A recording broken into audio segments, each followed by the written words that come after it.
Vous enlevez le sang, le sang.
Oui.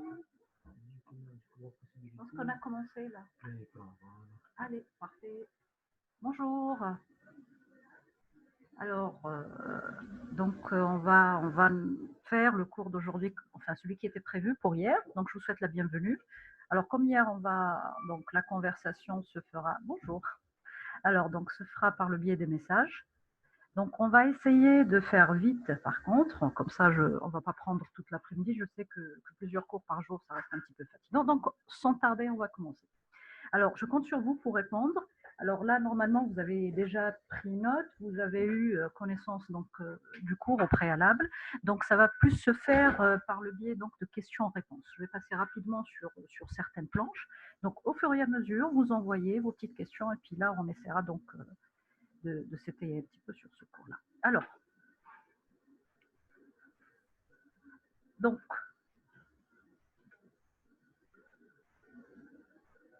là, je passe sur cette diapo parce que là, donc, directement, donc, on va sur l'introduction. Donc, comme vous avez vu, donc, c'est une maladie qui est extrêmement fréquente. Donc, le psoriasis, alors, pas mal de vous ont déjà entendu parler de cette pathologie. Donc, c'est une dermatose, elle appartient au groupe des dermatoses inflammatoires. Alors, pas trop vite. Alors, aujourd'hui, on ne va pas avoir le choix. On est un petit peu limité par le temps. Donc, là où normalement, vous avez déjà lu un petit peu les planches. Donc, j'essaie de me baser surtout et d'axer sur les points les plus essentiels. Donc, comme je vous disais, c'est une maladie inflammatoire. On parle de maladie auto-inflammatoire. Alors, le terme auto-inflammatoire, c'est un terme qui est un petit peu récent, hein, parce que vous connaissez en général ce qui est maladie auto-immune. Quand on parle de maladie auto-immune, cela suppose qu'il y a des auto-anticorps dirigés donc contre des composants du soi. Alors là, par contre, pour les maladies auto-inflammatoires, vous trouvez que je vais un peu trop vite. Alors, je réponds en même temps, je lis vos...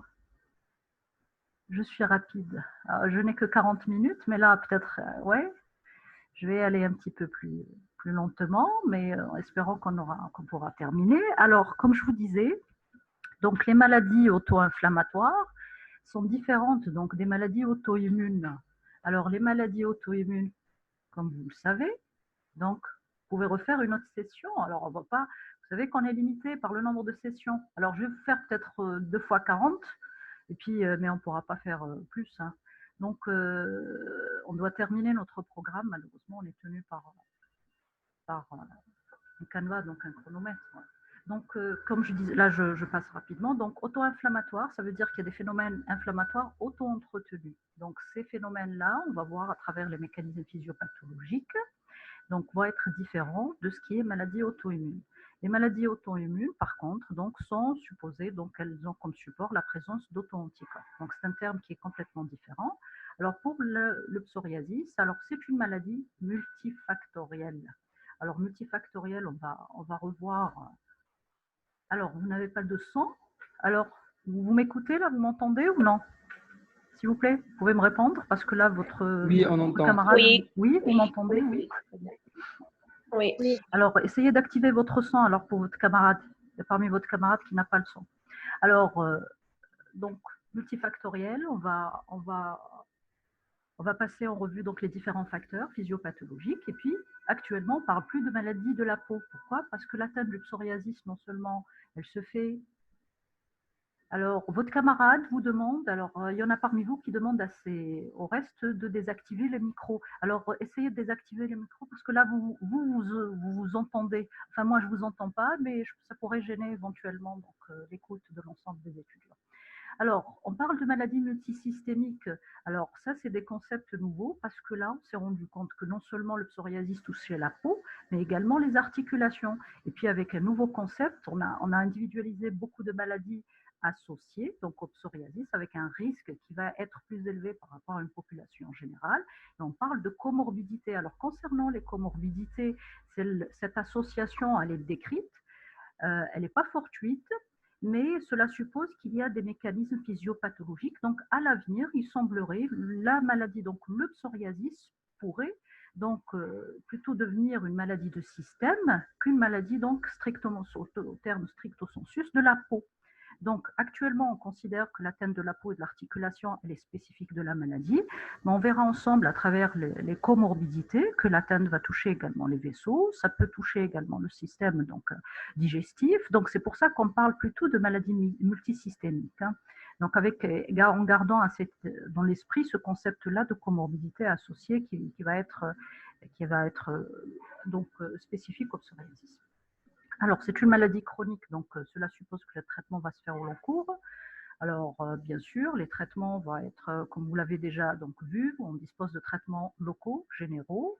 Et puis, comme c'est une maladie chronique affichante, les répercussions psychosociales vont être importantes. Donc, ne pas négliger ce volet-là et prendre en charge et en considération, d'ailleurs, par exemple, la dépression est une comorbidité qui a été décrite comme associée au psoriasis. Donc, il faudra toujours évaluer le terrain et traiter donc ces à la fois maladies associées ou essayer de pallier à toutes ces répercussions donc, qui vont venir aggraver, on va dire, la maladie. Même si la maladie elle reste bénigne en général, ça va être des donc, facteurs surajoutés de morbidité. Alors, je passe rapidement sur l'épidémiologie. Donc, vous voyez les chiffres mondiaux avoisinent un petit peu le 2% de la population générale. Alors, par contre, au Maghreb, il y a une étude qui s'est faite, c'est l'étude PSOMAG. Alors, comme vous le voyez, les chiffres sont plutôt de l'ordre du 1000, donc du 3,6, donc en Algérie pour 1000. Alors, est-ce que quelqu'un pourrait me dire pourquoi les chiffres seraient plus bas? Donc, est-ce qu'on a moins de psoriasis, pensez-vous? Est-ce qu'il y aurait d'autres explications qu'on pourrait... Vous pourriez? Oui, merci. Alors, les autres étudiants, désactivez vos micros. Alors, s'il vous plaît, désactivez vos micros et essayez de me répondre. Comme ça, on avance rapidement. Alors, pourquoi les chiffres seraient plus bas au Maghreb?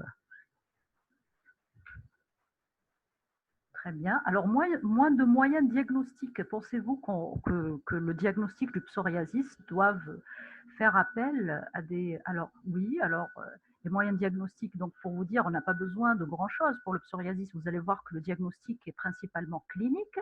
Oui. Alors, le climat éventuellement, mais ça devrait, il faut faire des études dans ce sens-là. On verra que le psoriasis, dans la majorité des cas, c'est vrai, il est amélioré par le soleil, donc c'est un facteur qui pourrait... Alors, ça pourrait diminuer un petit peu la prévalence, mais pas la faire chuter à ce point-là, parce que là, c'est des chiffres mondiaux, il y a des pays qui sont beaucoup plus ensoleillés, dont les chiffres rejoignent un petit peu ceux des autres pays. Alors, la génétique, vous pensez qu'on est génétiquement protégé par rapport au reste du monde? Ça serait bien.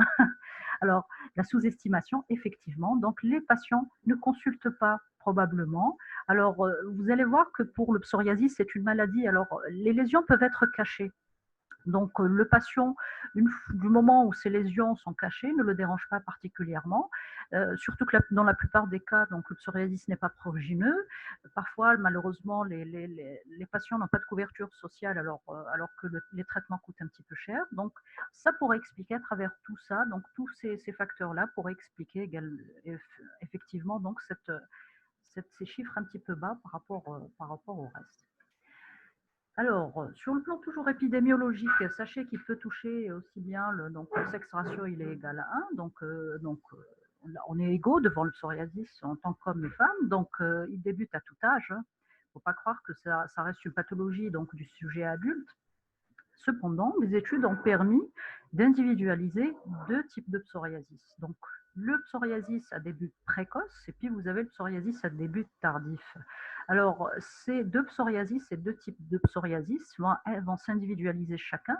D'abord par le facteur génétique, parce que les études ont permis donc de relever cette association à l'allèle donc HLA-CW donc 6.2 qui va être plus fréquemment retrouvé dans le psoriasis à début précoce. Donc on va retrouver dans ce cas-là plutôt une forme familiale, c'est-à-dire à travers vos antécédents, vous allez individualiser d'autres parents qui vont être porteurs de la maladie.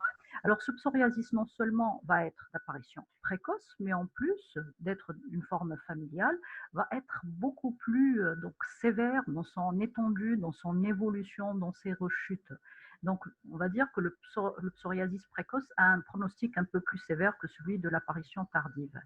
Maintenant, pour le tardif, au-delà de 40 ans, alors schématiquement, on a pris l'âge de 40 ans pour définir les 2 types de psoriasis.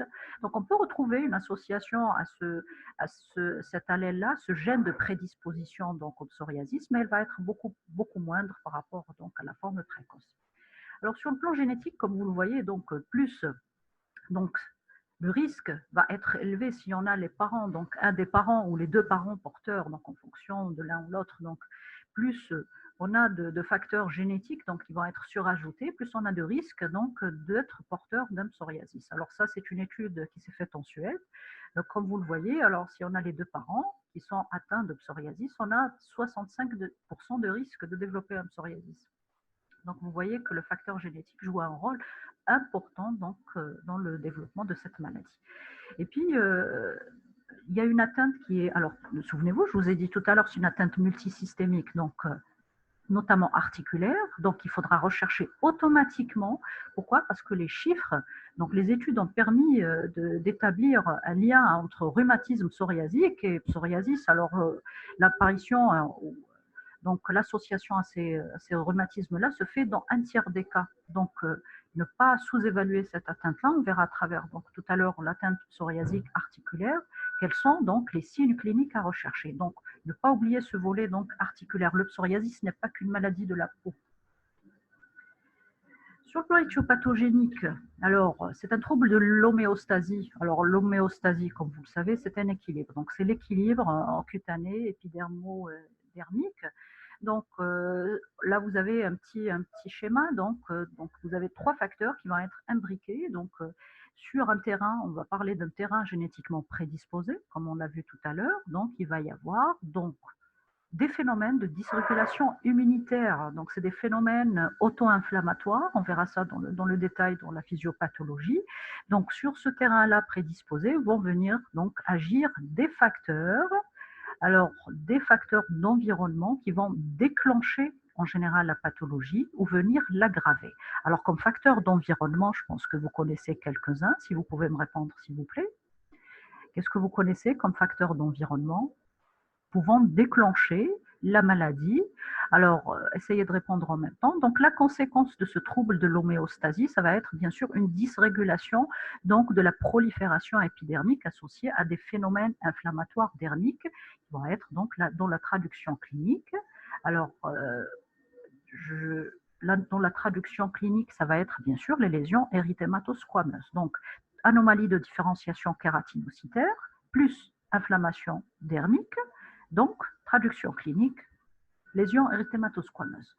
Alors, je lis un petit peu les facteurs que vous venez de m'énumérer. Alors, bien sûr, le stress est un facteur. Alors, souvent, les poussées sont déclenchées ou aggravées par le stress. Les médicaments, très bien, parfait. Alors, la pollution, dans quel sens là? La pollution, c'est un petit peu, c'est assez vaste, disons, mais comme facteur décrit, ça peut, alors la pollution, bien sûr, ça peut être le stress, on peut inclure le stress dans la pollution. Quel médicament? Alors, votre camarade pose la question, quel médicament? Alors, normalement, vous avez eu la liste des médicaments. La liste des médicaments, vous l'avez sur le cours. Alors, le grattage, bien sûr. Alors, le grattage à travers ce qu'on appelle le phénomène de Koebner. Les infections. Alors, la grossesse, on verra tout à l'heure que la grossesse, alors l'évolution du psoriasis alors plutôt pendant la grossesse, elle est imprévisible. Ça peut être un facteur aggravant comme ça peut être un facteur améliorant. Alors les infections également, on va garder comme facteur. Alors, les infections particulièrement, est-ce que vous avez une idée sur les infections? Lesquelles?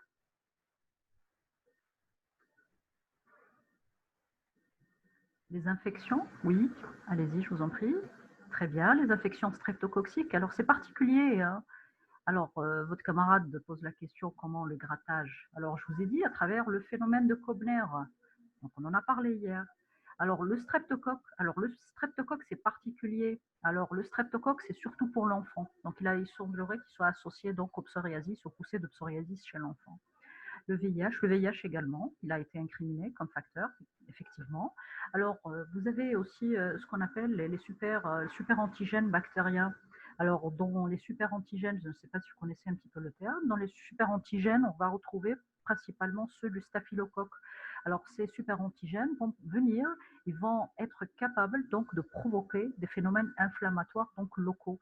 Donc ça, tout ça, c'est des rôles qui ont été donc c'est des facteurs infectieux qui ont été décrits dans la genèse. Alors, ça ne va pas être les seuls, hein. Donc, c'est des facteurs favorisants, donc incriminés dans la physiopathologie, étant donné que la maladie reste quand même multifactorielle. Très bien. Allez, on enchaîne. Alors, donc, comment on va commencer le psoriasis? Alors, on a vu, donc ça peut être des formes précoces, mais en général, c'est chez un sujet qui était jusque-là indemne, qui n'avait pas de psoriasis. Du jour au lendemain, il se retrouve avec des plaques érythématosquameuses. Donc, on parle un petit peu d'une étape de sensibilisation. Mais quand on parle de sensibilisation, ça n'est pas celle qu'on connaît pour tout ce qui est atopie ou par exemple eczéma. Donc, cette sensibilisation, c'est un mot improprement utilisé, mais elle va être muette. Donc, c'est plus des facteurs qui vont venir donc déclencher cette, cette, plutôt donc, apparition donc, de lésions psoriasiques. Donc, les facteurs, on en a parlé, hein. Donc, vous venez de les énumérer, donc ça va être bien sûr le stress, les infections, alors je passe un petit peu les médicaments. Donc c'est pour ça qu'on pourrait expliquer, bien sûr, il va y avoir les facteurs déclenchants, mais gardez à l'esprit qu'il y a toujours le terrain génétiquement prédisposé, hein. Donc chez un individu donc déjà sensibilisé au préalable, donc avec ces gènes en général de prédisposition, vont venir agir donc des facteurs déclenchants. On revient sur le facteur génétique. Alors, le facteur génétique, on a vu. On a individualisé des gènes de prédisposition. On en a schématiquement individualisé une dizaine. Alors, maintenant, c'est un petit peu rédhibitoire de dire, voilà, c'est que les gènes de prédisposition donc, qui vont favoriser l'apparition de psoriasis. Certes, c'est une maladie à support génétique, mais on a vu qu'il peut y avoir du psoriasis associé principalement donc, au gène, donc au psoras1 à l'allèle, donc CW6. Et puis, il y a d'autres facteurs.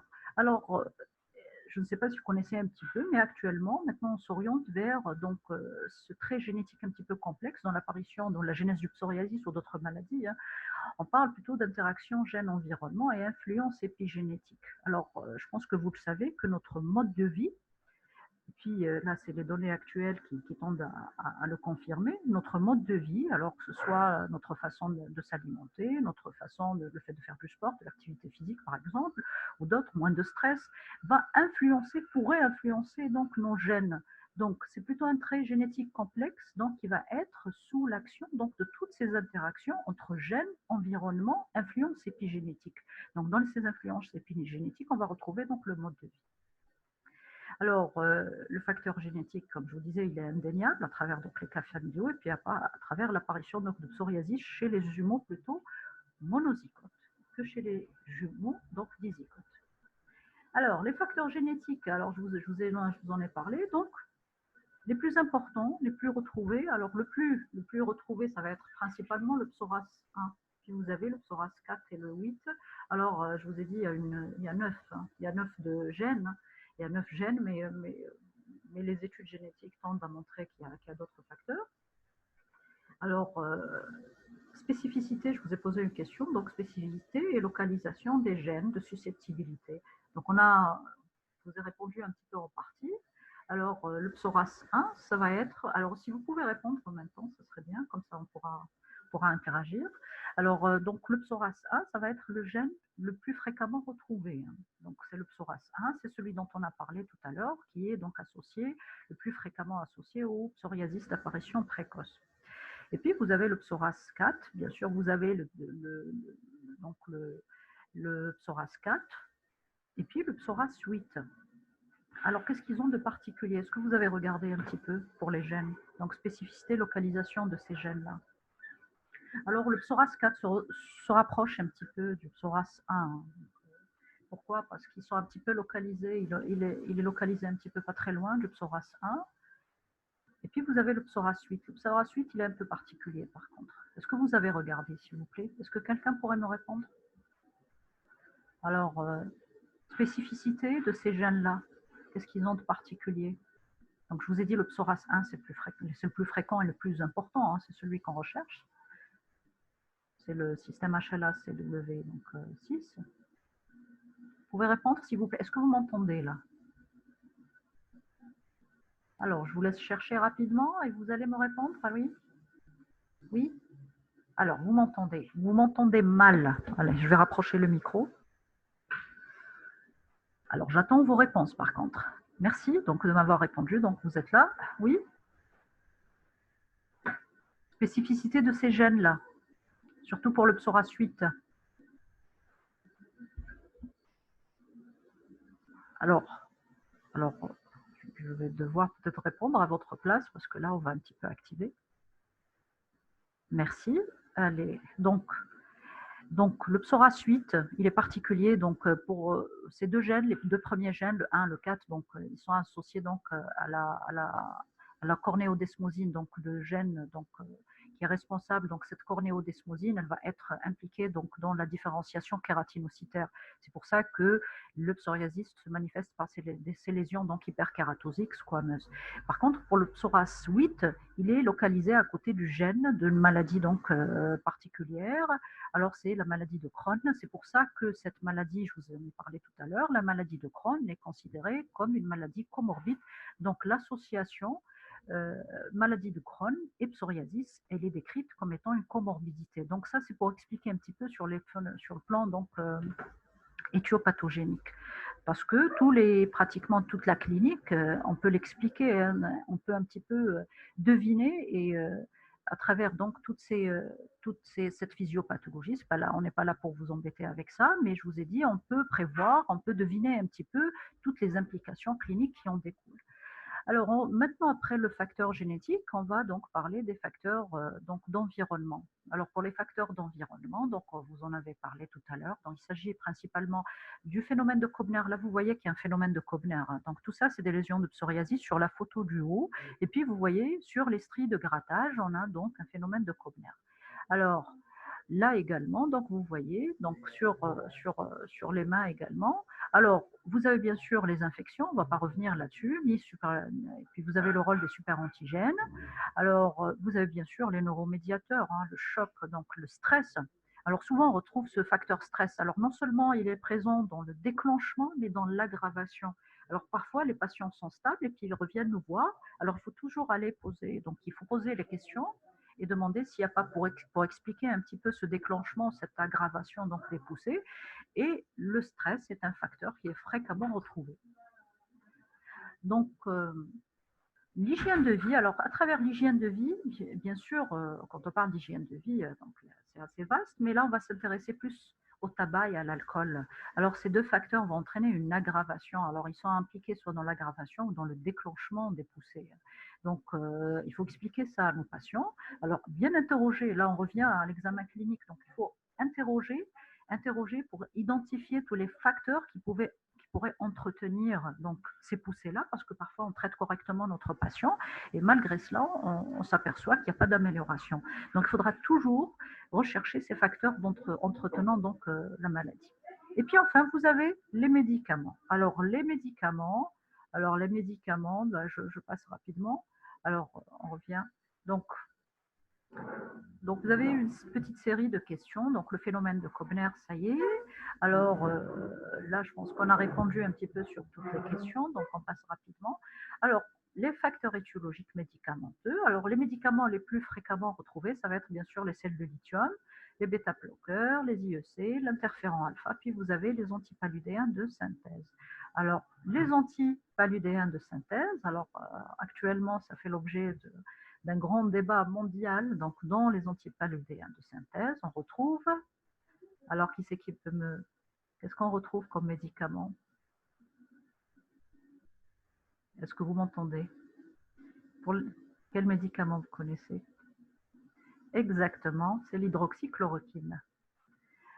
Alors, vous avez également, la liste, elle est non exhaustive. Donc, vous voyez qu'il y a beaucoup de médicaments. Donc, ça, c'est ceux qu'on avait vus, c'est les plus importants. Merci donc pour la réponse. Oui, c'est le Plaquenil. Alors, on appelle ça maintenant, tout le monde connaît le Plaquenil. Avant, personne n'en avait entendu parler. Maintenant, c'est un médicament qui a tellement fait l'objet de publicité que tout le monde le connaît. Donc, le Plaquenil est décrit également comme facteur donc, déclenchant éventuellement au traitement de la maladie. Alors, vous avez une liste qui est non exhaustive. Donc, mais gardez en tête donc ces médicaments-là. Ça va être les médicaments les plus fréquemment donc retrouvés.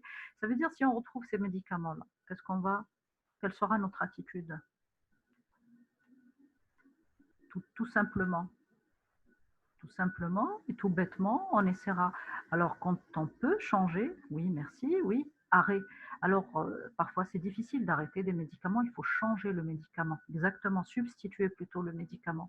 Donc, on ne va pas arrêter, bien sûr, en accord avec, en général, les médecins traitants, on essaiera de changer, bien sûr, le médicament, afin d'améliorer, surtout si le psoriasis ne s'améliore pas malgré un traitement qui est bien conduit. Donc là, il faudra se poser donc la question du rôle du médicament. Alors, sur le plan maintenant physiopathologique, alors là, vous avez un petit schéma. Donc, dans la genèse, alors je vous ai demandé un petit peu de détailler. Alors, est-ce que vous avez déjà regardé un peu de près concernant donc les mécanismes immunologiques ou physiopathologiques du psoriasis? Est-ce que quelqu'un peut me répondre? C'est vrai que c'est un petit peu, quand on voit ces schémas, on a l'impression que c'est un petit peu compliqué, mais schématiquement parlant, ça reste assez simple, disons. On peut simplifier cela. Alors là, je vais répondre un petit peu rapidement à votre place. Donc, comme vous le voyez, donc vous avez deux schémas, un schéma à droite qui est un petit peu plus détaillé, puis vous avez le schéma de gauche. Ce sont les mécanismes immunopathologiques. Donc, on s'est rendu compte que c'était un cercle vicieux. Donc, c'est des phénomènes auto-entretenus donc, par les cellules. Alors, d'abord, parce que vous avez d'abord un individu qui va avoir, oui, il y a quelqu'un qui veut répondre, oui. Alors, trouble de la différenciation kératinocytaire, ça va être la conséquence en dernier, bien sûr. Mais avant cela, vous avez déjà rapproché le micro. Oui, il est là, le micro. Donc, vous avez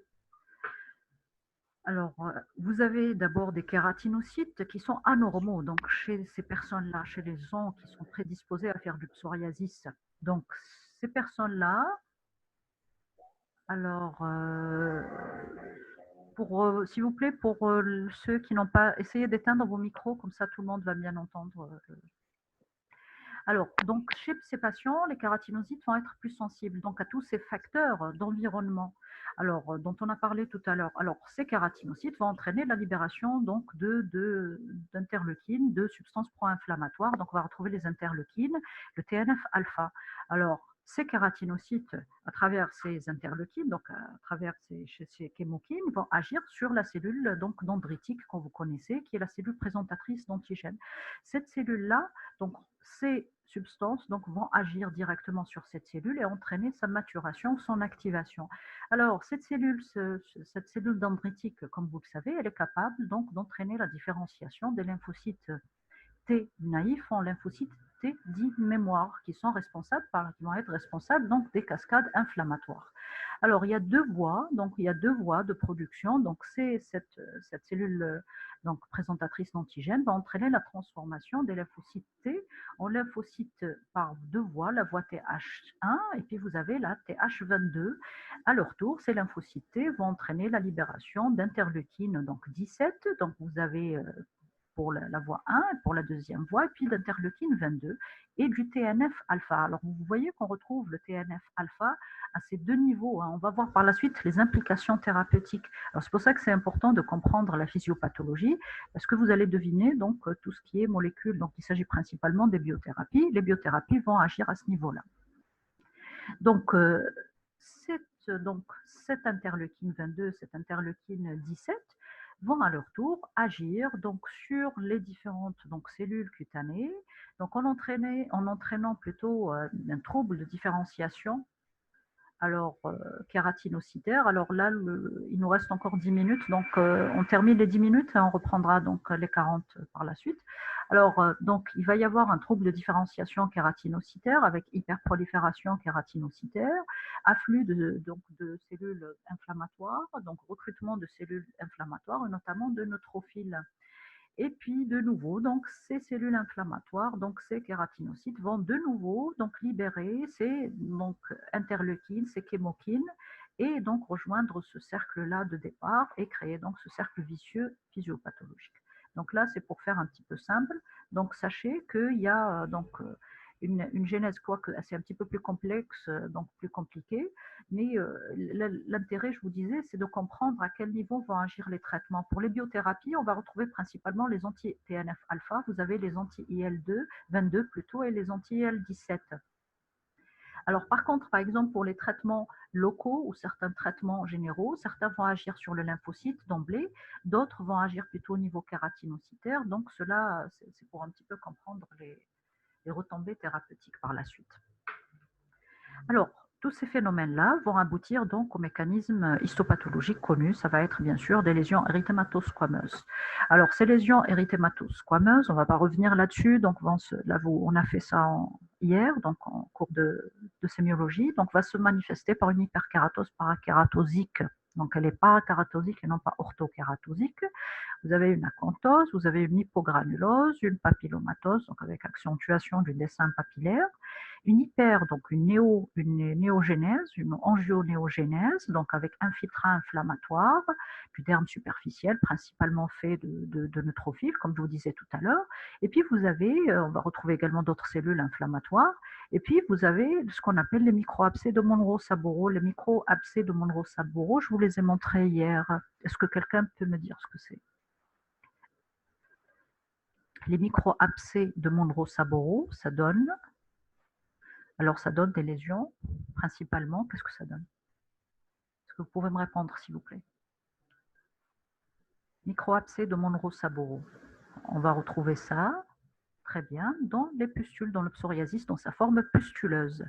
Alors, comme vous l'avez vu hier, donc ces pustules-là, donc il va y avoir un amas de polynucléaires, donc en position sous-cornée, donnant donc cet aspect pustuleux qui est particulier, qui est caractéristique, prenant un aspect blanc dit laiteux. C'est un semis de pustules. Hein.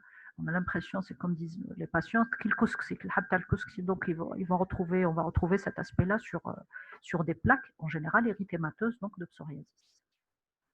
Alors là, je passe rapidement. Donc, vous avez une peau normale et puis une peau psoriasique. Concernant l'examen clinique, donc l'examen clinique doit être complet, passer par les différents temps de l'examen clinique et puis le diagnostic. Et clinique, ça ne sert à rien d'aller pratiquer des examens complémentaires. Donc, exceptionnellement, on est appelé à pratiquer des bilans.